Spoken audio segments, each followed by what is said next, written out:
Hi friends, and welcome to the Heartful Parent Podcast. I'm your host, Christy Keating.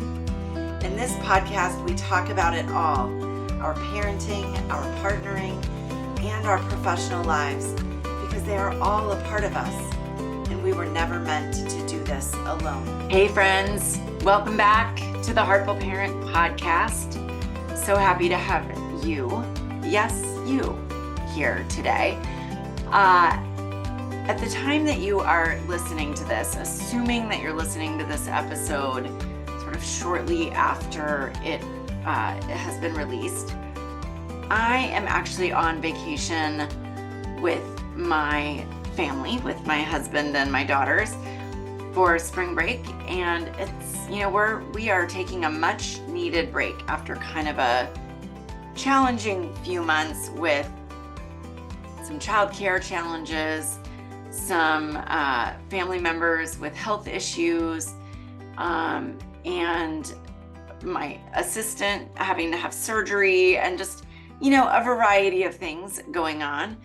But we are coming out of the fog and taking a little break, a little much needed break before the big event that is just around the corner from May 6th to May 10th, which is the second annual Safe Parenting Summit.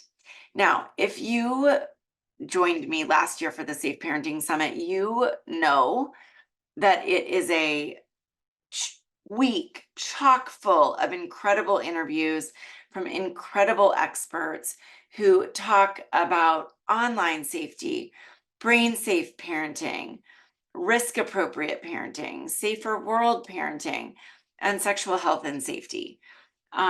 It's a week full of learning and growth and inspiration and a way to step out of some of the fear that often comes up for us in the parenting space. If you weren't with us for 2023, you are in for a treat in 2024. As I said, the Safe Parenting Summit, the second annual Safe Parenting Summit, is launching May 6th. It's free. It's free to attend. And tickets will be available starting April 17th, I believe. So just around the corner. It's 5 days. There are nearly 30 experts. I will be speaking several times throughout the summit. And there's some really, really phenomenal things. So, make sure that you go to the safeparentingsummit.com right now, get your name on the waiting list so that you will be among the first to hear that tickets have gone on sale, or that the ticket and registration is open. Now, I will note that when you register, it is totally free. I wanted to make sure that this was accessible to anyone and everyone. That being said, if you would like to have lifetime access to the episodes in the Safe Parenting Summit, along with nearly $5,000 worth of bonuses from all of our speakers, things like courses, live sessions, question and answer sessions, incredible PDFs and workbooks, just a host of really incredible bonuses. Like I said, valued at nearly $5,000. Oh, bonus interviews. I did bonus interviews with some of our speakers. Then you will want to buy the very important Parent Pass. And you can do that if you do that in the first 30 minutes, like right after you right after you register for the summit. It's only $67. If you wait till the week of the summit, the price goes up. In fact, if you don't buy it in the first 30 minutes after you register, the price goes up. So make sure you jump on that. But here's the deal. Because I am on vacation this week, and because the summit is right around the corner, I wanted to both share a little bit of information about the summit with you, but I also wanted to give you a little bit of a teaser. So what I'm going to be doing for this week is sharing with you an interview that I did last year in 2023 for the first annual Safe Parenting Summit. So I'm really thrilled to introduce you to Melissa Griffin, also known as HR Mom. And in this interview, Melissa talks to you about helping your child develop independence, helping them learn the skill of speaking up, helping them really become competent, capable, confident young adults and older adults, right? Many of us are afraid to let our kids kind of dive into adult tasks. And Melissa talks about all the reasons why we need to do this and the ways that we can do it that aren't so scary for us and aren't so scary for our kids. I loved this interview with Melissa last year, and I'm really thrilled for you to meet her, to learn more about her, and to hear all the phenomenal advice and information and wisdom that she has to share with you. Sorry that my voice is a little scratchy here, but I'm really excited for you to hear this interview. So without further ado, Melissa Griffin, enjoy. Welcome everyone to our next session of the Safe Parenting Summit. I am so excited to introduce you today to Melissa Griffin, also known as HR Mom. Drawing from her years of experience in human resources, Melissa is passionate about the importance of raising real world ready kids who can successfully launch into adulthood. She uses humor and real life examples to help parents and educators build a child's critical life skills and independence from a young age, and believes that parents are most effective when they stop parenting and start leading. And as those of you who have been attending other sessions of the summit will know, it was really important to me in putting the summit together that we weren't just talking about the things to worry about or, sort of body safety issues, but that we were really talking about these brain safety issues and how do we raise healthy, happy, whole kids that are ready for the world. And that is what Melissa is here to talk about. So Melissa, welcome and thank you for being here. Thank you. I'm so pleased to have been invited and to be a part of this event. I am really excited to dig into this because I have been following you on social media for a while and years really, and love sort of the perspective that you bring to this because you did work in HR.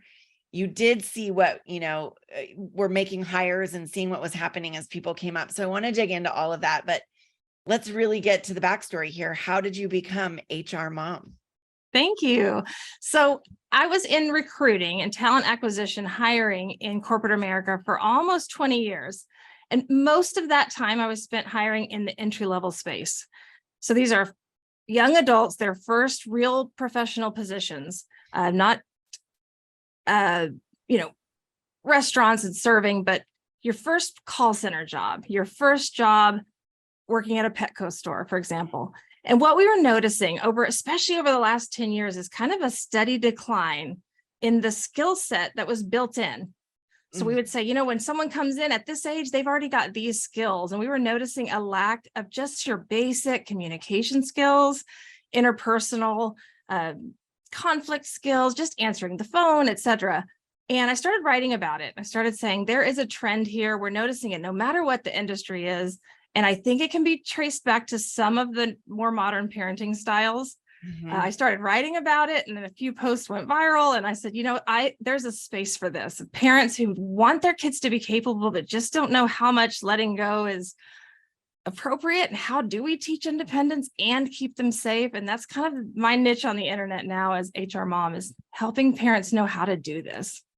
Which I love so much because I in my coaching practice so often see parents who are stuck in that rut of overdoing for their children, doing things for their kids that their kids are capable of doing for themselves, which doesn't set them up well. Right. I'd love to, you mentioned some of talking on the phone, basic communication skills. Were there other specific skills that you saw that were really missing from this generation of new workers, for lack of a better word? Yes. So some of these are easy to teach, right? How to put people on hold and how to talk on the phone. But some of the more concerning skills, or the more important ones, are just this inability or lack of confidence navigating unknown situations. So we can't train on every scenario that can pop up. You're just going to have to make decisions on the fly. Mhm. And we're noticing a decreased confidence in making decisions without being able to consult your people or take time and craft a response, this on the spot decision making. And then just an unprecedented level of anxiety, the frequency of anxiety attacks in the workplace, people on leave for anxiety around really just speaking up for yourself. Ability to say, I'm going to self-advocate, something's not going well, and I don't know how to navigate it. That's what kind of one of the more concerning skills that we're seeing lacking in the workplace.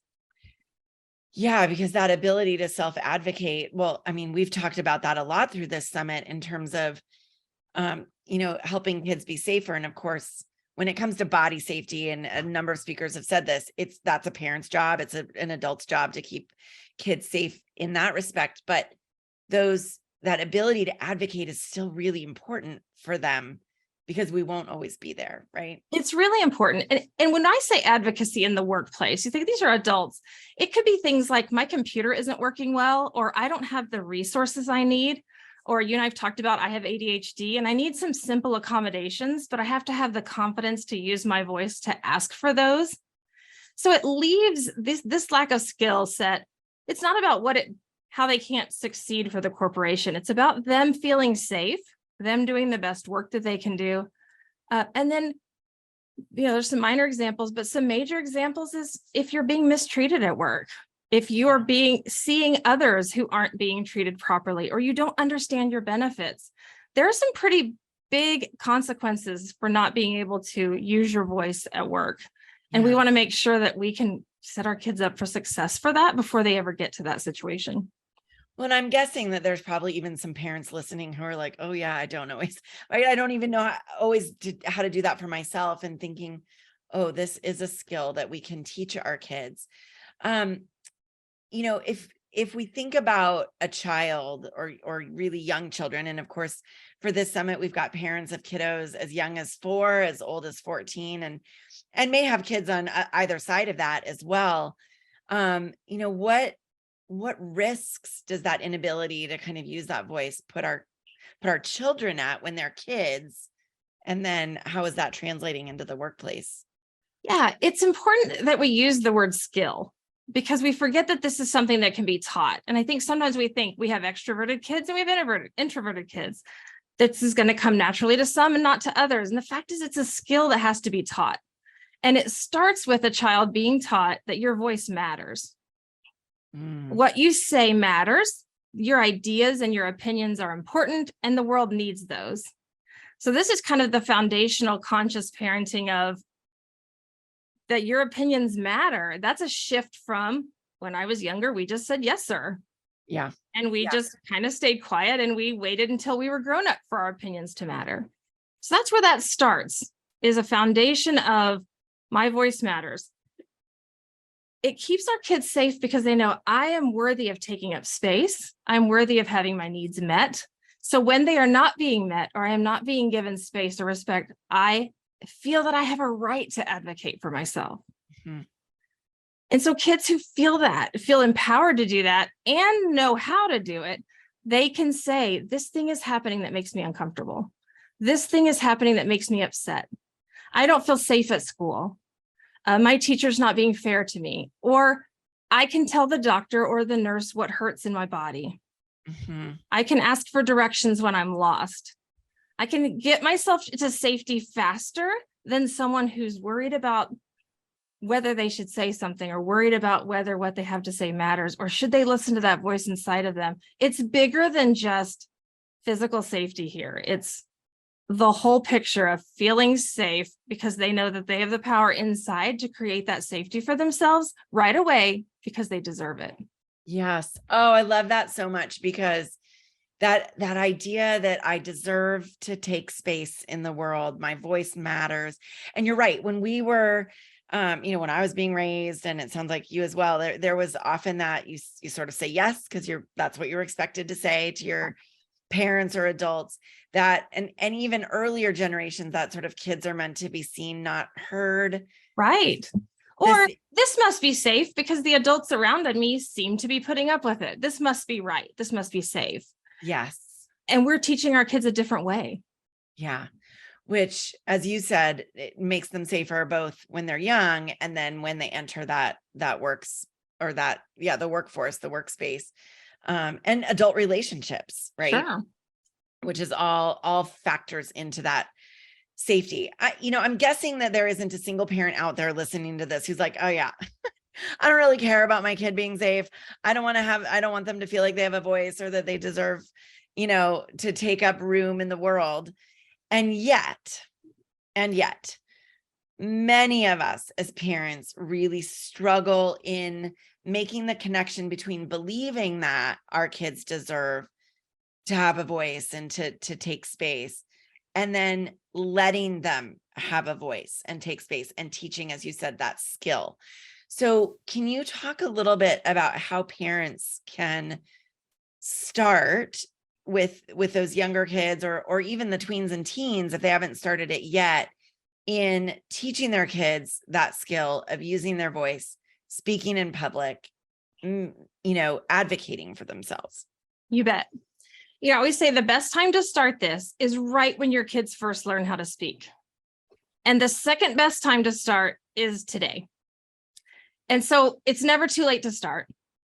It first starts with believing that my kids have the right to speak and I'm going to let them speak. And it's going to trigger something inside of me. It may trigger something inside of me that says, I wasn't allowed to speak up like this. This was called talking back. Mm-hmm.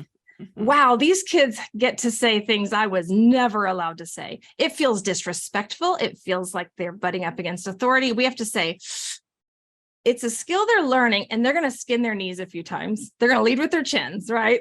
Yeah. Until they're good at it, they're not going to realize when is the right time? What's the right tone? We're going to have to be willing to let them make mistakes through this. That's the first thing.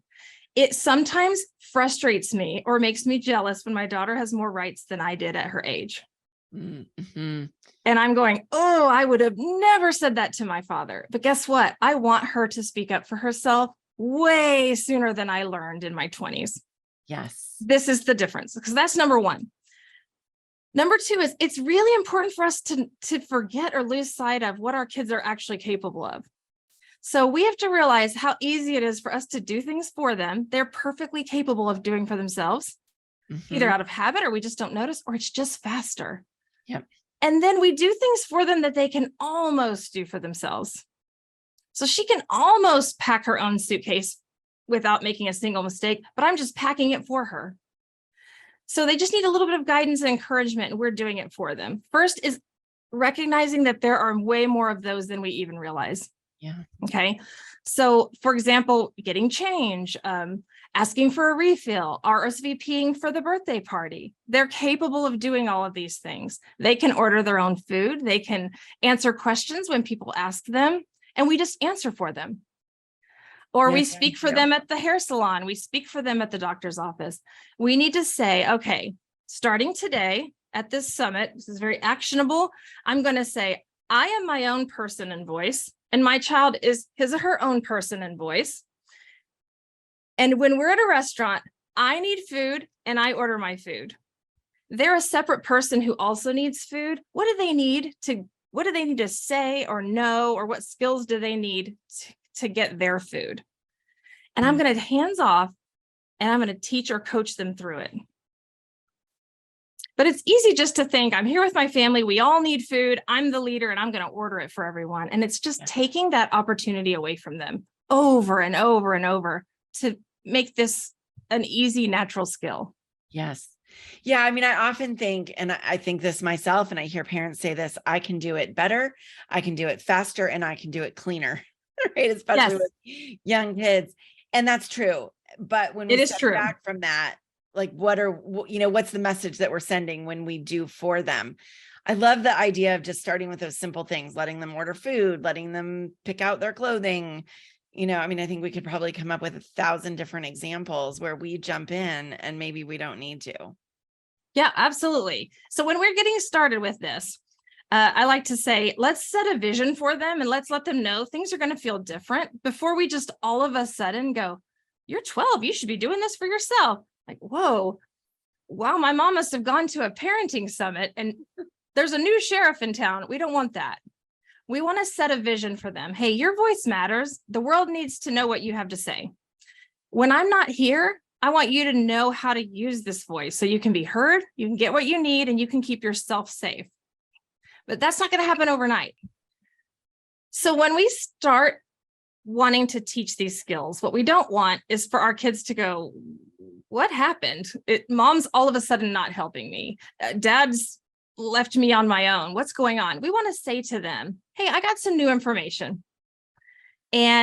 Or I had a realization, or I've noticed you're getting more mature and you're growing up and you're ready to do more things on your own. Your voice matters and the world needs to hear what you have to say, but it's my job to teach you how to use that voice. So I'm going to start giving you some more opportunities to do that. How does that sound? Mm-hmm. Does that make you nervous? What kind of things do you think, you might need help with? Here's what I want to do. I want you to be heard. I want you to get what you need. And I want you to be able to help keep yourself safe. Yeah. So I'm thinking the next time you need something in public, I'm going to help you. We'll coach, we'll practice it. I'm going to give you some situations where you can speak for yourself. And if your child is older than you wish you had started sooner, you can say, hey, I wish I had started this sooner. You've been ready for a while. It is very hard for us to realize when we're doing things for you that you're capable of. How's that sound? So get them involved in that. This is because I see something in you that you're ready for the next step. You're ready for independence. It's an honor. It's that they've earned it. As opposed to, you're 12 years old. You should be ordering your own food. Yeah. I'm not doing this for you anymore. Yeah, which just feels really off-putting to our kid. It's like it doesn't build the connection in that. And then they're not as open to that skill building. Yeah, it's like you're going to be driving soon and you don't even know how to. No, we don't want any of that. We want this to say, little by little, you're going to want independence, but that's going to require that I know that you can speak up and keep yourself safe. Yeah. Before I'm going to give you keys, I've got to know that wherever you drive, you can handle these scenarios. So I'm going to help you with these skills. So good. I mean, I'm thinking about my two kids. As I'm sure attendees have heard me say, I have a 13-year-old and a 5-year-old. Okay. And even the 5-year-old is, of course, we weren't going out to restaurants very much the last couple of years because of COVID, but she's abundantly capable of deciding what she wants to eat and placing that order, even at age 5. Absolutely. Yeah. So what we want to start with, let's talk about our littles, especially you're in the perfect example. You have a 5-year-old, but as far as executive functioning and being out in public and interacting with strangers, she probably has the skill set of a 3-year-old, I would say, if she's the average pandemic kiddo. My daughter had at least 2 years of delay when it comes to that. Mm-hmm. So what we want to start with are the mechanics. We want to say, first things, you got to know what you want. So let's look at the menu together. What do you want? Then they're going to ask you for a side. Here are the choices. What do you want? And they're going to ask you for a drink. What do you want? That gets them to, okay, they have to know what they want. That's step one. Yeah. Then they have to be seen and they have to be heard. So we want to teach them the mechanics. To be seen, you've got to be standing in the right place, or we're going to raise our hand. Make sure that the server sees you, that makes eye contact with you, or that you know they can hear you. Mm-hmm. Mm-hmm. And then we say, then you have to be heard. So think about how loud it is. And this is what I tell my little bitties, is you're going to point your voice to their ear. So your voice is a line and you point it to their ear. Or I would say, point your voice to where you want it to go. Mm-hmm. So if you're looking down, they can't hear you. Point your voice where you want it to go. Yeah. And that sounds so basic, but kids who have their hands in their mouths or or they look down or they put their hair in front of their face because they're nervous, we can say that blocks your voice. Yeah. And always talk louder than you think, because what you're saying is important and there's people around, there's noise. Speak louder than you think you need to. So we start with mechanics and then we practice out loud. We have done so much role play. I have an 18-year-old who just moved away, 14-year-old, first year in high school, and an 8-year-old. And so I'm in 3 very different worlds here. Yes, you are. Yes, you are. And my oldest has had years of role playing and practicing out loud. My youngest, we're kind of new at it. And you just want to say, let's practice out loud. Pretend I'm your server. What would you like to eat today? And that's what role playing can kind of look like. And then we want to teach them to listen. They're going to repeat back, or they're going to ask you follow-up questions. We want to listen.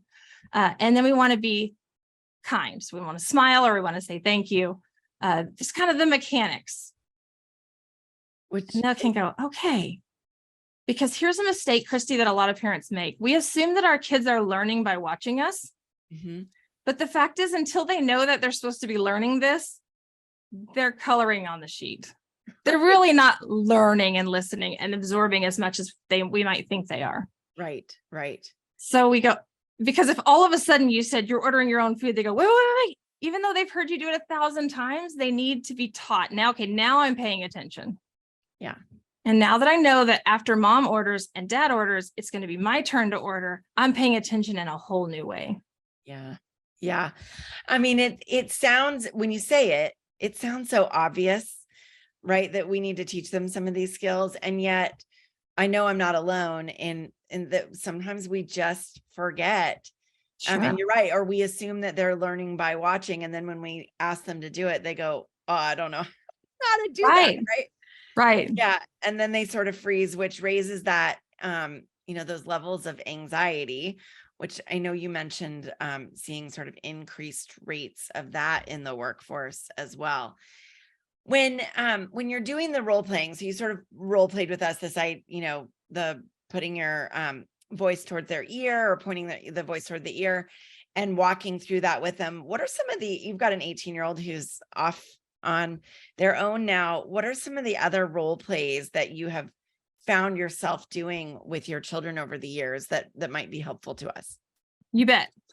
It sounds awkward and formal and like you go first, then I go first, but it really sounds more like this.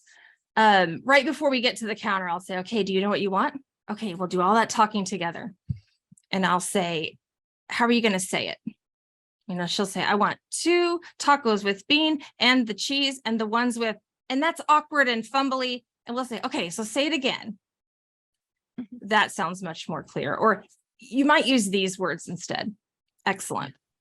It could sound like this. Okay, now when we get to the counter, she's going to say, how can I help you? What are you going to say? More milk, please. And hand her your cup. That's right. And then what do you say? Thank you. Okay, you're ready. It's right in the line 4 feet before she gets to the front. Yeah. But with an older child, it might be like, hey, the jeans we bought are too small, so you're going to need to return them. Do you know how to do that? You're like, well, not really. And so we're in the car and he's 13, 14, and we say, all right, she's going to say, how can I help you? You're going to say, what? And then he says it to me. I need to return these jeans. And I'll say, well, what's wrong with them? So I'm not telling him what he's going to say. I'm just telling him, here's probably what she's going to ask. Yeah. So that when he gets up there, he's not taken completely off guard. Yeah. But remember, he's 14. So he has years of building up to this. And I'll say, do you have the receipt? He's like, yes. Do you want an exchange or do you want money back on the card? So I'll just pretend I'm the cashier. I don't tell him what to say. We just practice it together. Yeah. And then I'll say things like, is this your mom's card? And just, in other words, let's do all the fumbling when we're together in the car and it's safe versus making them fumble in front of a stranger. Because what that will do is make them not want to do it again. Yeah. And most recent example is I say, okay, let's practice. Okay, ring, ring. And my daughter says, hi, this is Sadie, and I'm coming to Savannah's party. Okay, thank you. See you there. Yes. And I'll say, if you want to go to the party, you have to RSVP. What if the voicemail picks up? Let's practice. Ring, ring. And she practices leaving a voicemail. Then we call. And I'm telling you, Christy, you would think the nervousness and the anxiety that she has, and she's like taking a deep breath, and this is a very big deal, but it's just one sentence. Yep. But when she does it, she realizes it's not that bad. Yeah. And incremental progress is made. I love this. And I had an incident happen in my own home, I don't know, maybe a week ago. And my daughter has a prescription medication that she needed to have renewed. And she said, Mom, I need more of this. And this is my older daughter, not my 5-year-old. And I said to her, okay, well, I think you're ready. You can renew the prescription. And I explained, where the prescription number is on the bottle and what she's going to need.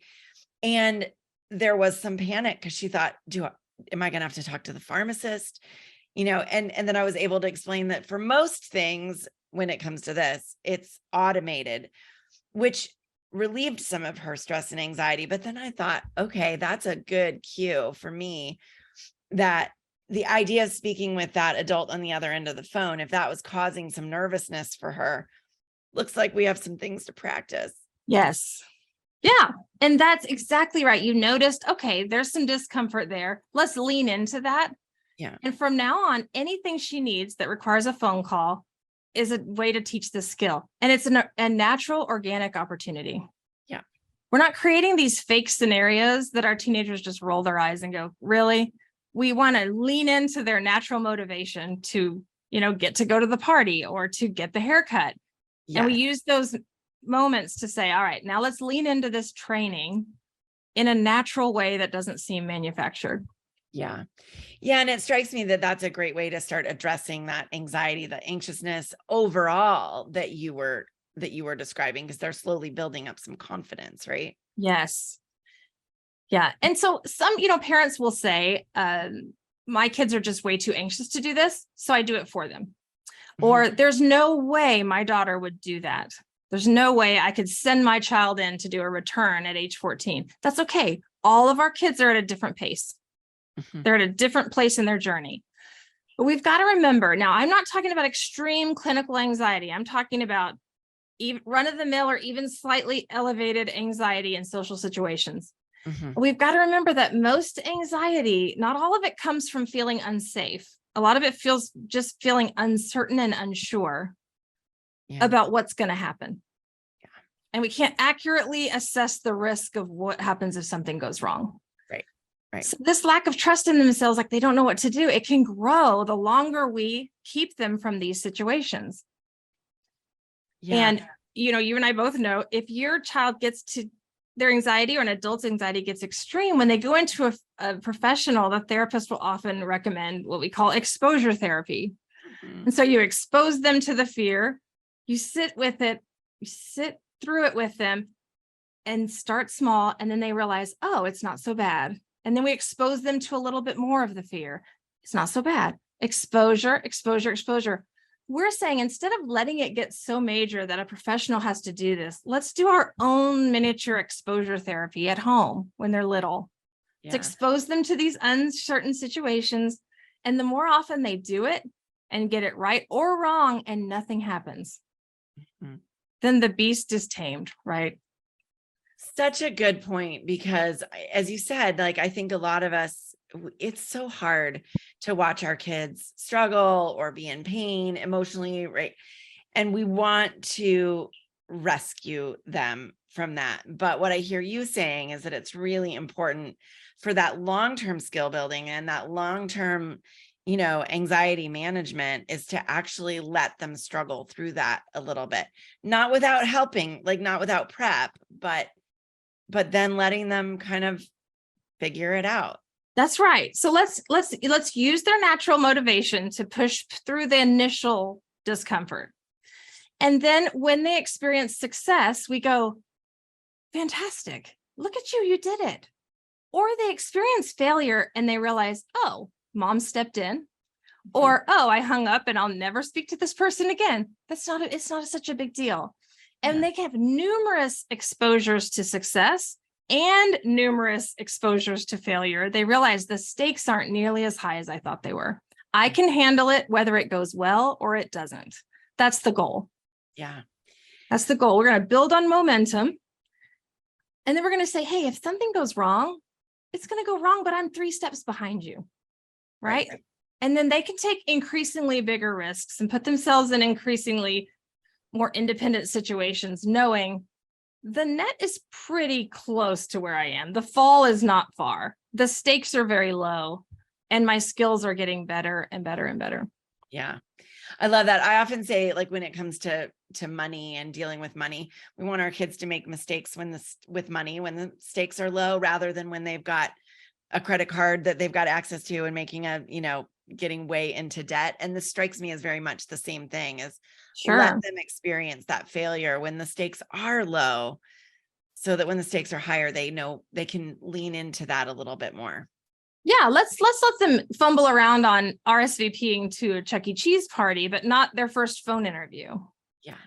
Like, let's let them get used to these things. When who cares if you accidentally get you get ketchup instead of barbecue sauce? Who cares? Right. I know that you talk a lot about, and I've seen this on your site, you talk about independence challenges. Can you, and maybe that's, we've been talking about that a little bit here, but like, can you describe what do you call an independence challenge, and how can parents use that in their own parenting? Yes. So this is one of my favorite kind of parenting activities with my kids. What we're doing is we're going to, on purpose, put them in situations to build these skills, and we're going to frame it like an adventure or like a game. And what we want to do is kind of put them in situations where the outcome is unknown. We talked about navigating gray areas, and we're going to teach them to use the resources, to read the signs, to ask questions, to figure things out, or to take a moment, or to put someone on hold, or to create space to where they're not having to act on the spot. Mm-hmm.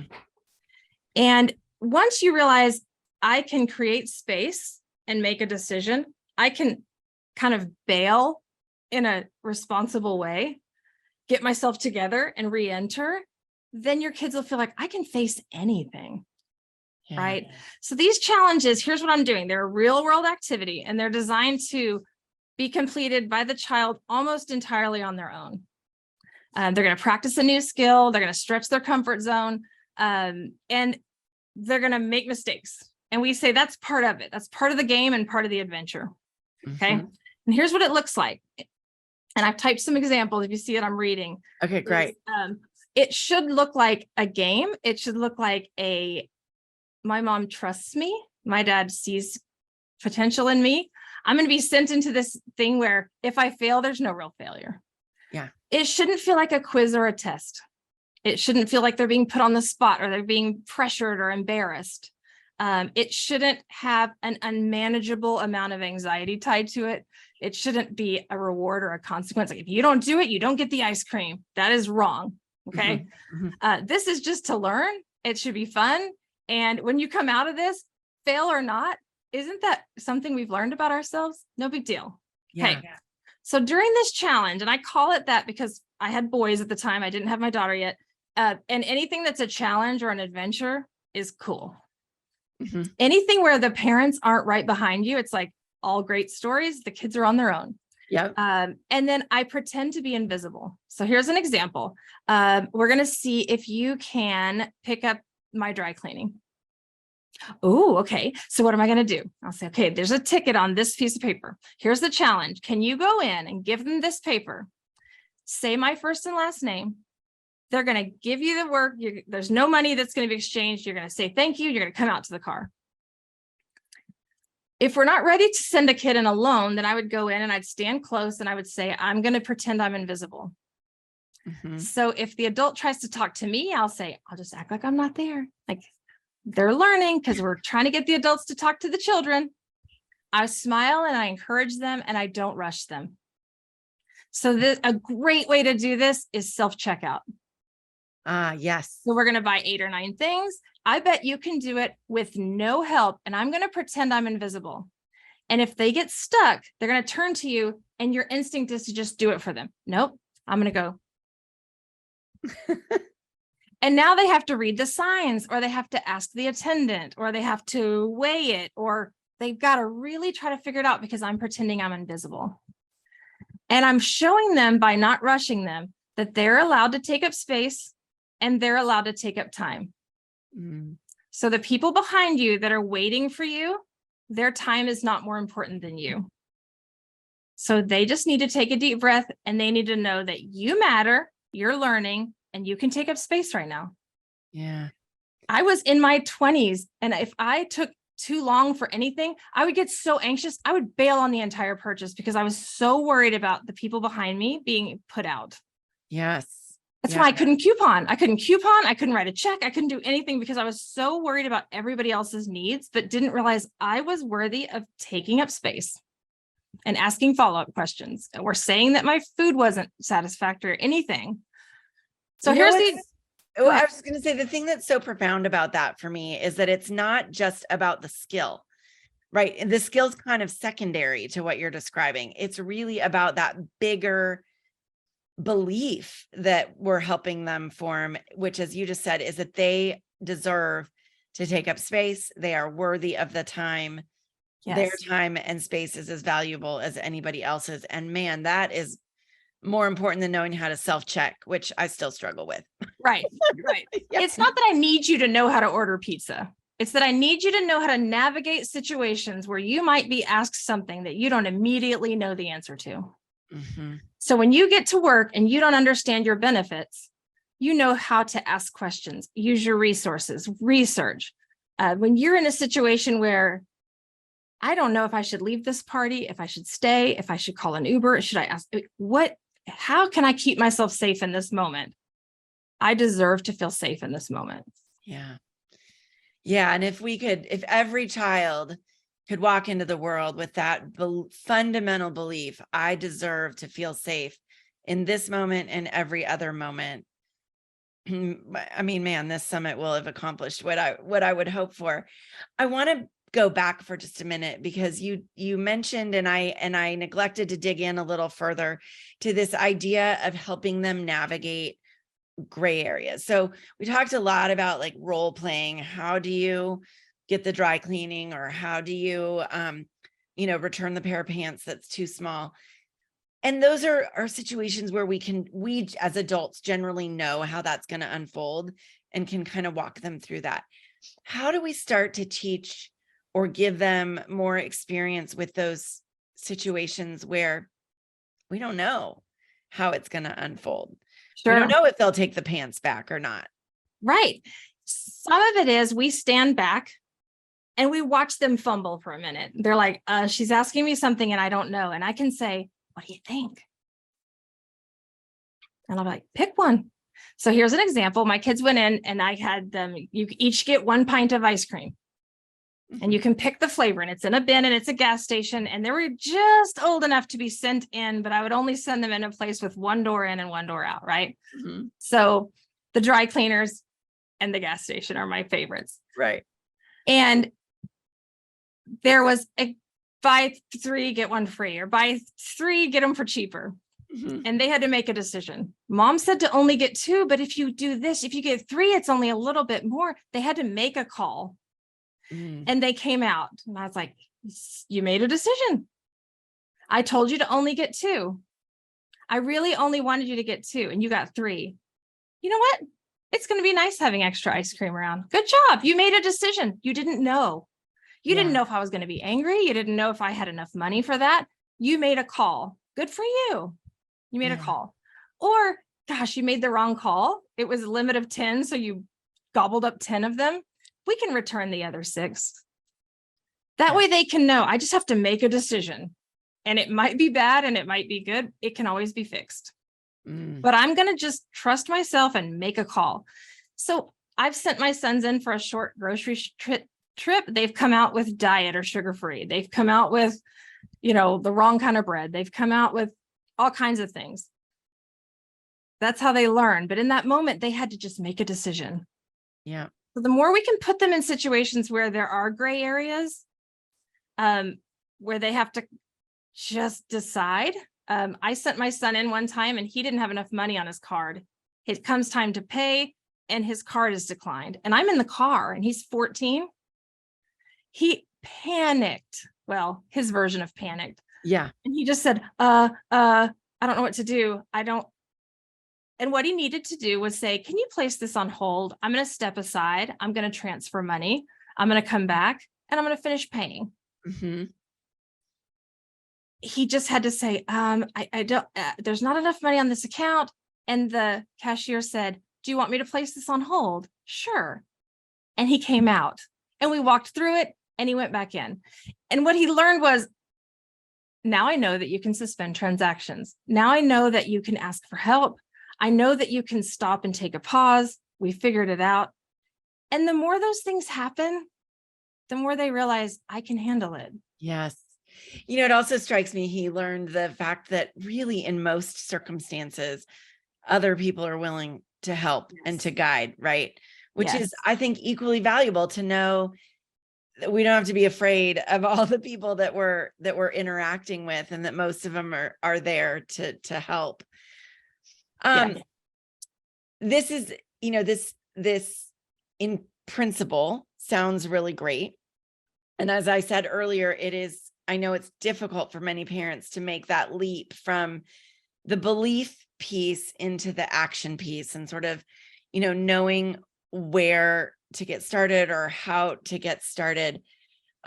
What wisdom and support do you offer, or can you offer, for those parents who are like, okay, I hear her independence challenges, great. Ordering food, great. And also, I don't know where to start. Okay.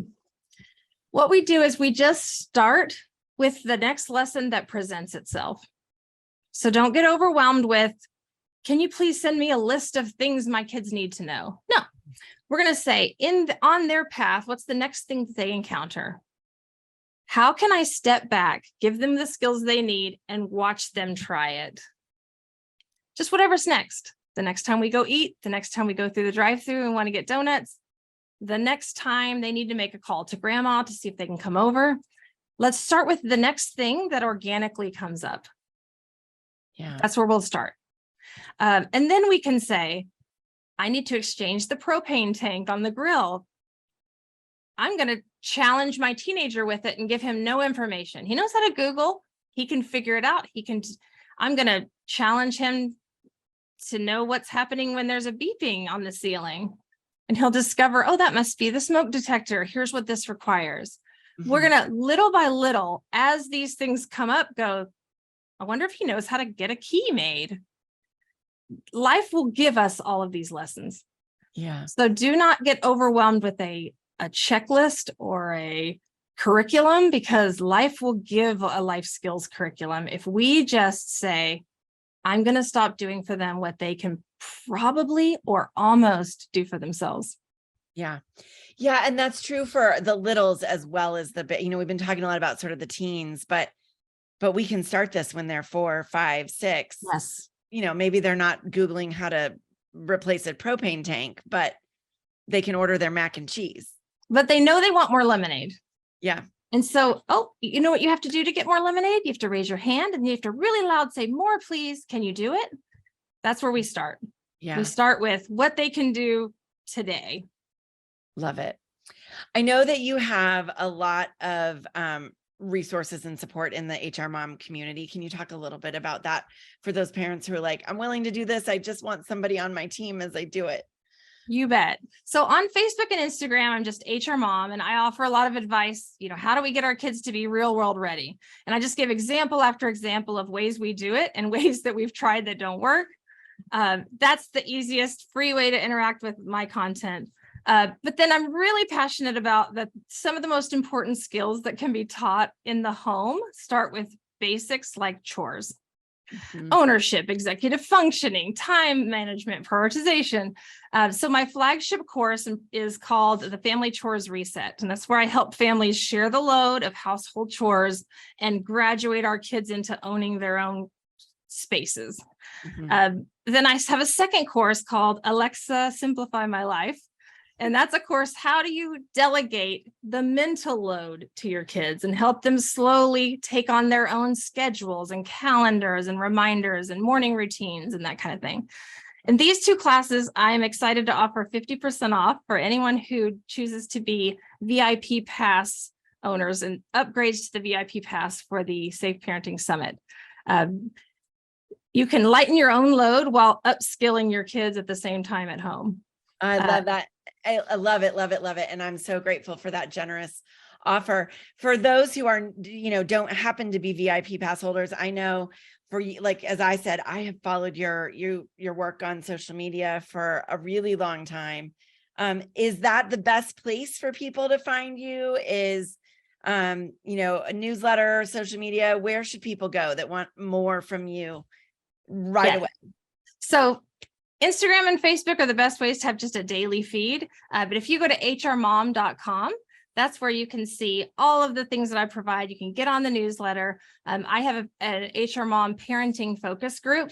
So that's a $10 a month membership. And that's where people ask the more private questions that you don't want blasted on the internet. That's where we do a lot of one-on-one interaction, a lot of lives and Zoom calls, etc.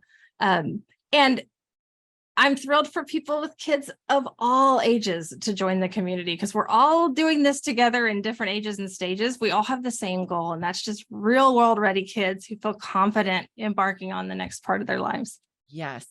Yeah. And that's true whether they're 4, 14, 24, right? They still need to be real world ready, which is, as you pointed out very early on in this conversation, is a critical piece of safety, which is exactly why I wanted to have this conversation in the context of the Safe Parenting Summit. I want to wrap up our conversation, Melissa, by asking this question, if I might, for those parents who are saying, okay, I'm on board, I love it, and I want 3 kind of action steps. What are 3 things I could do today, tomorrow, next week to get started with this? Do you have any suggestions for sort of quick return or quick get going action steps for those folks? Yes. The first action to take is to say, I'm not behind. It's not too late. It's not too early. Mm-hmm. Like, now is a great time to start. There is no catching up. Yeah. There's no shame in this game. We know better. We do better. Yeah. Second action I would take is talk to the kids and say, you're ready for whatever's next. Yeah. You're ready. We're going to have these games or these challenges because, man, I can't wait to see what you can do. Love it. And then the third one is, let's just see if by this weekend they can do one thing for themselves that I used to do for them. They're going to make their own lunch. They're going to call and refill their prescription. Let's just think of one thing by this weekend, and we're going to build on that momentum. The getting started is the hardest part, and we overcomplicate it. Yeah. So get rid of the shame, get the kids prepared for that something's going to change and it's going to be fun. And then think of something by this weekend that can be new. Oh, I love that, because I mean, this can happen right now. Parents can get off this interview and say, okay, here's what we're going to do. I don't need a checklist. I don't need a curriculum. Yeah. I love that. Not overcomplicating it. Yes. Melissa, this is such great information. It's such an important piece of that big picture safety for our kids, for our world, and for all of us, because the safer we all are, the more capable and confident we feel, our kids feel in navigating the world, the better off for everyone. So thank you for the work that you're doing in the world and for bringing your wisdom, your perspective to the Safe Parenting Summit. I'm so grateful. You're so welcome. Thank you so much for having me. And I'm looking forward to the other sessions. Thank you. All right, everyone. I hope you really enjoyed that summit interview with Melissa Griffin from the 2023 Safe Parenting Summit. As I mentioned at the start of this, the 2024 summit is just around the corner. It runs May 6th to May 10th, which is a Monday through a Friday. And we have a kickoff call on May 5th at 5 p.m. So you want to make sure that you get registered before then so you get all the information about how to join that kickoff call. Go ahead and go over to the safeparentingsummit.com right now. You can get on the waiting list. Tickets go on sale April 17th. So if you're listening to this after April 17th, you can go ahead and get registered. And right after registration, as I mentioned at the outset, you will have the opportunity to buy lifetime access to the summit, as well as a bunch of really phenomenal bonuses. And when you do that, not only do you get a lot of awesomeness, but you also support the work that I do and the support that all the speakers do. So make sure to grab that ticket. I hope you're having a great week. I know I am, because I'm on vacation. I look forward to talking to you again next week. Cheers.